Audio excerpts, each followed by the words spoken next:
Year 12, I'm going to do question 20g. I already did this in class, but I'm going to do it again. Now I'm going to only do it one way because I want it to be a quick one. Here's the equation here. Root 3 cos x minus sine x equals 1. Okay, as soon as I see that negative in there, I know that I'm going to use, because I look at the formula sheet, I'm going to use cos theta plus phi, which equals cos theta cos phi minus sine theta sine phi. Now, if I do it this way, I'm going to get a specific set of general solution that's going to yield the same answers if I'd gone the other way, but it doesn't matter. So the first thing I do is I draw a triangle. And I know there's a 1 in front of there, so my short sides are 1 and root 3. This will become the square root of root 3 squared, which is 3, plus 1 squared, which is 1, which is 4, and the square root is 2. Now, don't put my angle in yet because I want to make sure I get it right. So I'm just going to rewrite this a bit. I'm going to write cos x root 3 minus sine x1 equals 1. Now I'm going to divide everything by root 3. By 2. So now I can write my ratios. Now I want that root 3 on 2 to be cos. So it makes it important where I put my alpha. So I'm going to put my alpha there. So therefore, cos alpha equals root 3 on 2. And sine alpha equals 1 on 2.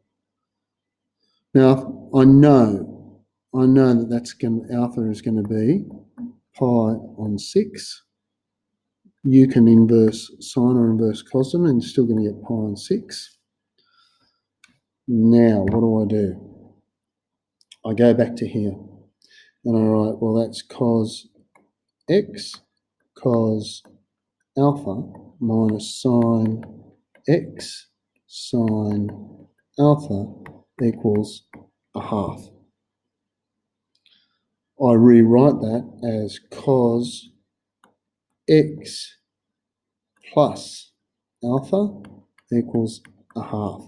And I'm now going to find the general solution to that. So what do? I go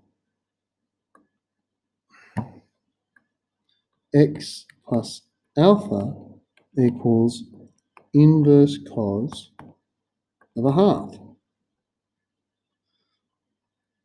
X plus alpha, well, inverse cos of a half, I'm lucky here.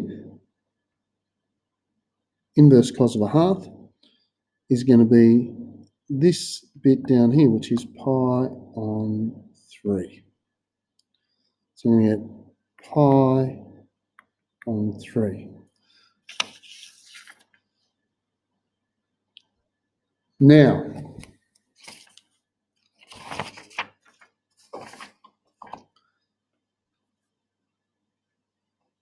if I now want the general solution and I've used cos, well, the general solution for cos, I look to my formula sheet and it goes, well, if cos theta equals A, the general solution is theta equals 2n pi plus or minus inverse cos of A.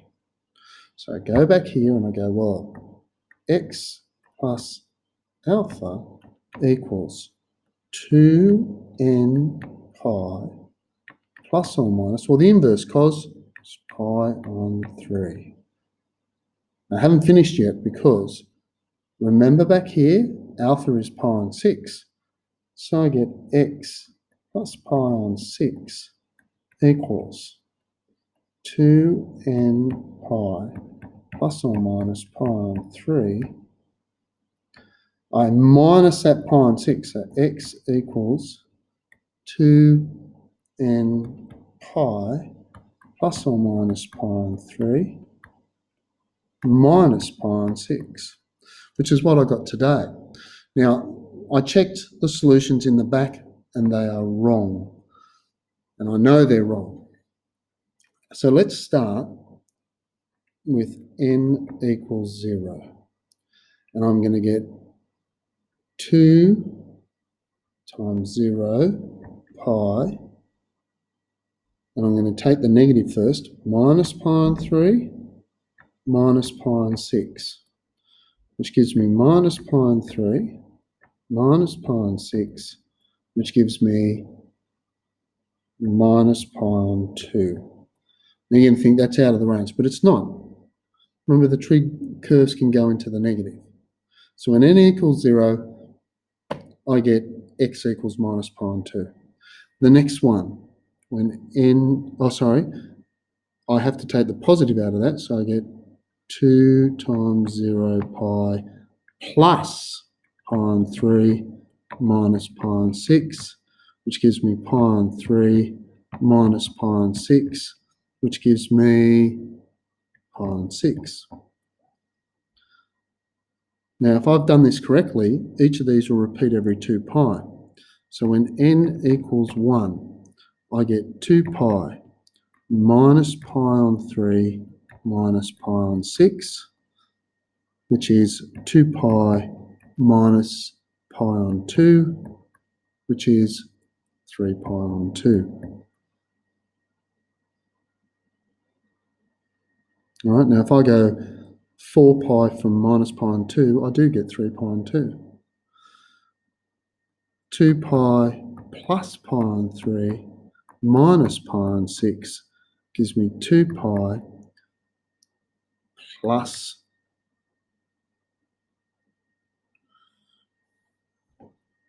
pi on 6, which is 13 pi on 6. But it's obvious here, you can see, it's 2 pi on from that. And I could keep going. I could add 2 pi to this, which is 7 pi on 2, and another 2 pi, so which is another 4 pi on 2, so it's 11 pi on 2, 15 pi on 2, 19 pi on 2. And I could keep going here. I could go 2 pi plus pi on 6, 4 pi plus pi on 6, 6 pi plus pi on 6. And I know those answers work, and I know that the answers that Margaret got in the back are incorrect. So my general solution is this. Anyway, I hope you got a similar one, and I hope that you're able to do them.